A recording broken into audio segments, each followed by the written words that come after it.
Sejam muito bem-vindos a Um Gente que Transforma, nesse momento com o professor Glaucio Vinícius. O Gente que Transforma tem trazido diversas pessoas com várias experiências diferentes, mas com um único intuito: ser gente que transforma. Transformações que aconteceram consigo, transformações que essas pessoas promovem com o outro. Glaucio, seja muito bem-vindo, professor de filosofia. Eu vou perguntar já a sua trajetória. O que você foi encontrar na filosofia para abraçá-la como trajetória de vida profissional? Seja muito bem-vindo. Obrigado, meu querido.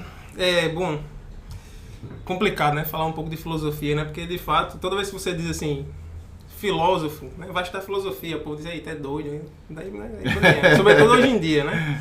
Mas, assim, na verdade, eu gostava muito de psicologia, né? E aí eu tentei, meu primeiro vestibular foi psicologia e tal, depois tentei relações internacionais, mas aí caiu nas minhas mãos um livro de um filósofo.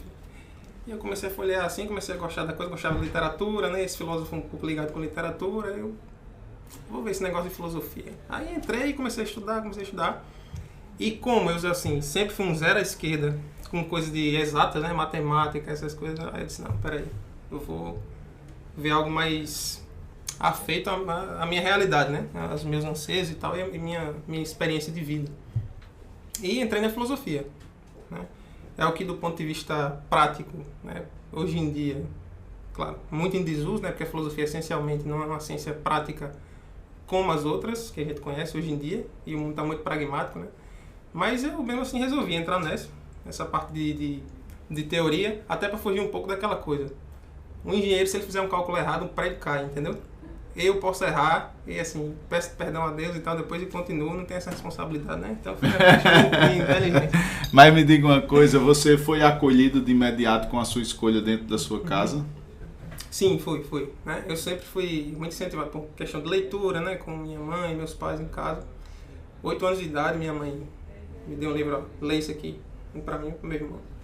Eu li, assim, graças a Deus gostei, né? Peguei o jeito e ficava lá, absorto nos gibis o dia inteiro, então, essa coisa. E quando eu resolvi, assim, a coisa da filosofia, né? E falei, mãe, eu tô precisando fazer filosofia. Ela disse, rapaz, ela não conhecia direito o que era, né? Mas ela disse, ó, você já sabe, você tem que ser uma pessoa boa, né? Enfim, os valores e tal, e eu apoio você no que você decidir. E eu decidi entrar de cabeça nisso, né? E, assim, o fato de eu ter começado a estudar filosofia, né? Muita gente, por exemplo, do ponto de vista religioso, né? Muita gente começa a estudar filosofia e se torna ateu, etc, etc. No meu caso foi o contrário, né? Eu comecei a ver na filosofia uma forma de justificar melhor a minha fé. Como diz São Pedro, né? Busque as razões da sua esperança, né? Ensine a todos aqueles que querem as razões da sua esperança. Que bacana. E eu consegui, né? Assim, através da filosofia eu fui fundamentando a minha fé. Hoje eu consigo dialogar muito mais facilmente a respeito da minha crença, né? E você já foi para o mestrado? Isso, eu terminei a graduação, né? Depois entrei no mestrado, fui para a área de ética e filosofia política, né? Já lecionou um bocado aí? Pois é, não tanto quanto gostaria, mas assim, palestras, né? E todo sábado eu dou aula lá no Instituto Leão 13, né? Fala um pouquinho do Instituto para nós, por favor. Pois é. Então, como veio a inspiração? Quando foi? Quem se envolveu? Qual é o intuito do Instituto? Pois é, o Instituto Leão 13 é uma iniciativa, uma associação de leigos católicos, né, cuja bandeira principal é propagar o ensinamento do reinado social de Nosso Senhor Jesus Cristo sobre a Terra, né? Porque é um ensinamento muito esquecido e, na verdade, é muito fecundo para iluminar a realidade política, a realidade do bem comum, etc. E essa é a nossa bandeira, né? Tanto a nossa bandeira quanto a bandeira do conglomerado, né, do qual a gente faz parte, que é a Liga Cristo Rei, que são 50 centros espalhados pelo país, já com ramificações fora do país, né, no Paraguai, vai começar um centro em Portugal também. E essa é a nossa luta, a nossa bandeira. Veja só, a partir do Instituto, né, a partir da filosofia, jovens se unem para proclamar uma bandeira dentro da sua associação. E o mais impressionante, a iniciativa, ele me contava anteriormente, se fez pelo país sem que um soubesse da existência do outro, né? Foi. No Rio de Janeiro, aqui em João Pessoa, concomitantemente e em Belém do Pará. E essas ações hoje se tornam fundamentais para a sustentação daquilo que é o estudo da fé, né? Sim. Ou seja, vocês vão incrementando ali, diante das experiências diversas, dos profissionais diversos que estão, um estudo aprofundado da fé. Eu me alegro muito, bebo muito das formações do Instituto Borborema, do Instituto Sim. Leão XIII, do próprio Dom Bosco, né, do Centro Dom Bosco. Para mim é uma alegria imensa. Agora, nesses 34 anos de vida que você tem, que história você poderia compartilhar que você considerou transformadora na sua vida? Seja pessoal, profissional, de fé. Fica à vontade. Aqui é um programa de um bate-papo tranquilo, que você possa abrir seu coração e dizer o que é que lhe transformou interiormente, ou o que é que uma história que lhe transformou da forma que você imagina contar. Bom, eu passei por uma situação que de fato foi transformadora, né, e que na verdade não desejo para ninguém. Que uma vez eu estava voltando da casa de uma namorada que eu tive, e aí eu fui caminhando e fui guardar o celular aqui, né, na roupa.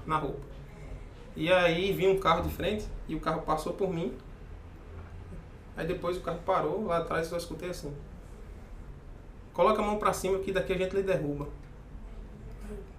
Botei as mãos assim, quase tocando na lua, né? Eu disse, não olhe pra gente não. E aí só que eu tinha dado um golpe de olhar, né, e vi que era... acho que eram policiais assim, apaisando, né? Estavam com um carro e estavam investigando alguma coisa, né? E eles foram apaisando. E aí eles... o que é que você tem aí? E apontando a arma pra mim, né? E eu, daquele jeito, encostei e... encostei na parede, né? Que eles mandaram encostar na parede, eu encostei na parede. E naquela hora veio aquela tentação de olhar pra cara deles. Eles não olham pra mim, não olham pra gente, não. E eles me revistaram e deram aqueles segundos de silêncio. Aí um deles falou assim: não vamos se sujar com isso, não, vamos embora. Ou seja, passou minha vida ali no... Depois que essa realidade passou, né? Aí eu fiquei pensando nisso, meu Deus. Aí até que eu encontrei uma pregação do Padre Paulo Ricardo, né?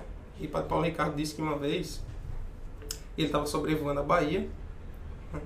Quando ele, muito acostumado a voar, né? Quando tem uma turbulência assim que ele jamais havia visto, né? E ele disse, agora vai, a gente vai cair. Eu tinha certeza que ia cair. Ele disse, como o padre já preparou para dar absolvição, né, geral naquela situação. E aí aquela turbulência passou. Ele disse, a partir daquele momento eu tive certeza que era Deus dizendo assim, olha, tu vai ficar mais um pouco, entendeu? Mas você não se pertence. Entendeu? Eu permiti que você ficasse mais um... Então, mutatis mutandis, né, assim, guardando as devidas proporções, né, eu me senti dessa forma também, entendeu? O Padre Paulo Ricardo é o Padre Paulo Ricardo, né? Mas eu me senti dessa forma assim, eu disse, meu Deus, aquela experiência, Deus foi me conduzindo para voltar à igreja. Eu não tinha voltado ainda para a igreja, mas Deus foi me conduzindo. E hoje dou graças a Deus por ter passado, inclusive, por isso, né? Por uma situação assim, periclitante, uma situação de perigo iminente. Enfim, isso me transformou, né? Eu não tenho dúvida, eu acho que ensinamentos como esse faz a gente refletir a vida diante até, não de uma morte, mas de uma experiência de morte, né? Quer queira, quer não, é uma experiência dolorosa para todos nós. E eu agradeço a sua partilha e pergunto a você, algo que lhe transformou enquanto leitura, que você poderia indicar um livro para os nossos telespectadores, né, das redes sociais, que eles pudessem assim ler e a mesma transformação que causou em você pudesse causar neles. Que livro você indicaria? Se for mais de um, também fica à vontade. Tá bom, muito rapidamente, né? Assim, o primeiro livro que eu quero citar é O Caminho de Perfeição, de Santa Teresa d'Ávila, né? Por quê? Porque é um livro que retira você muito do materialismo no qual a gente está inserido no dia a dia, né? Então, assim, Santa Teresa, logo no começo, ela, naquele tempo, né, muito preocupada com a difusão do luteranismo, né, na Europa. E aí, ela, enquanto católica, lógico, né? E ela disse assim, meu Deus, o que é que eu posso fazer? E ela sabia, ela como uma pobre monja, junto com outras 11 monjas, ela nada podia fazer, assim, nos campos de batalha, nada daquilo. Mas ela tinha certeza que ela, junto com aquelas monjas, como diz o Padre Paulo Ricardo novamente, ela podia converter milhões de pessoas, né? Então assim, eu disse, meu Deus, esse livro ensina o poder da oração, né? Ensina que a oração é muito mais eficaz do que qualquer medida prática que a gente queira, né? Que a gente tome, etc. Claro, uma coisa não exclui outra.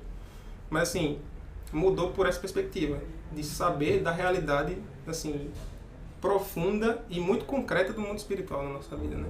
Isso, assim, por isso que esse livro, de fato, me impactou nesse sentido. Né? E qual conselho você já tem 34 anos que você daria ao Glaucio com 20 anos de idade? Eita. Complica. São tantas coisas, né? São tantas coisas. A coisa, claro, que eu mais me arrependo, não transformo isso num tormento, né? Pra mim, porque Deus é que vai medindo as coisas, é tudo no tempo dele, mas eu queria ter voltado à vida de fé mais cedo. Né? Eu voltei, eu acho que uns 10 anos pra igreja, né? Mas teve esse ato. Passei esse tempo longe de Deus, né? Então, pra mim, eu não digo que foi um tempo perdido, né? Porque serviu de experiência, né? Mas eu diria assim, toma vergonha na cara, né? Você aí, rapaz, toma vergonha na cara e volta para o seu Senhor, né? O Criador da sua vida e de todas as coisas, que é a fonte da verdadeira felicidade. Era isso que eu diria. Como professor, mestre de filosofia e vivendo em João Pessoa, que é a cidade que você escolheu para morar, eu pergunto, qual é a sua visão daqui a 5, 10 anos da cidade que você mora? Como é que você gostaria de vê-la? O que é que você não enxerga hoje que lá na frente você disse, poxa, isso aqui é importante? Quais são as diretrizes de Glaucio em relação a João Pessoa, a sua cidade, num todo? Como é que você gostaria de vê-la?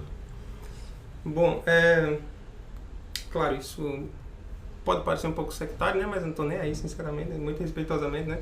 Mas assim, eu como católico, eu quero ver sempre as coisas submetidas a Cristo, não é?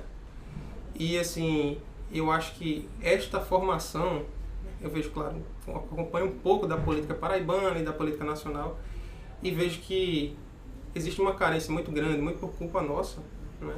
De formar as pessoas a respeito do que é o bem comum, né? O papel de uma lei e tal.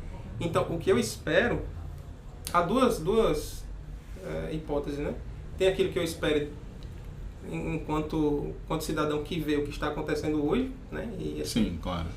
E aquilo que eu quero, né, para a cidade. E o que eu quero, assim, é que, de fato, nós, enquanto católicos, né, enquanto pessoas de bem, né, que prezam pelo bem comum, nos irmanemos para que a realidade de João Pessoa, assim, saia novamente, como eu falei, do materialismo, saia um pouco dessa noção materialista das coisas, entendeu?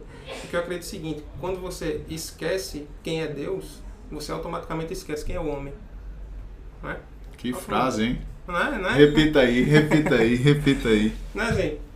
Se você pede, como diz Pilatos, disse, né? Et homo, né? Apontando para o Cristo. Se você esquece, você tira Deus de lado, né? Se você esquece de Deus, necessariamente você vai esquecer de quem é o homem.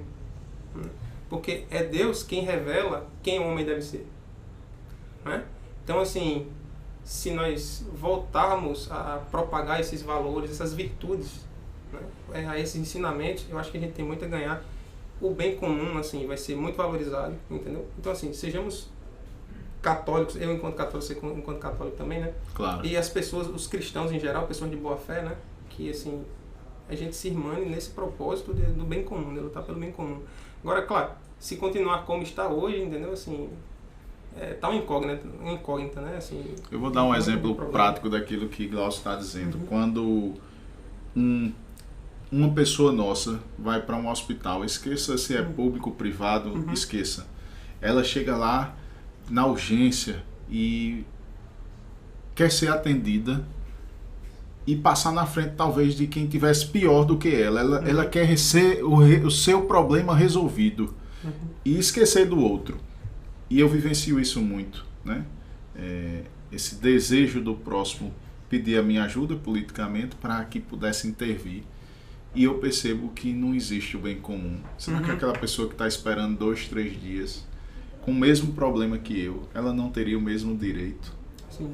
E aí o bem comum se perdeu. Eu entendo demais a sua observação. Uma cidade que daqui a 10 anos ela pense mais no bem comum do que no bem... Sim. Incutir nas pessoas valores como espírito de autossacrifício, não é? Assim, de saber disso, olha, tem um irmão que está pior que eu, né?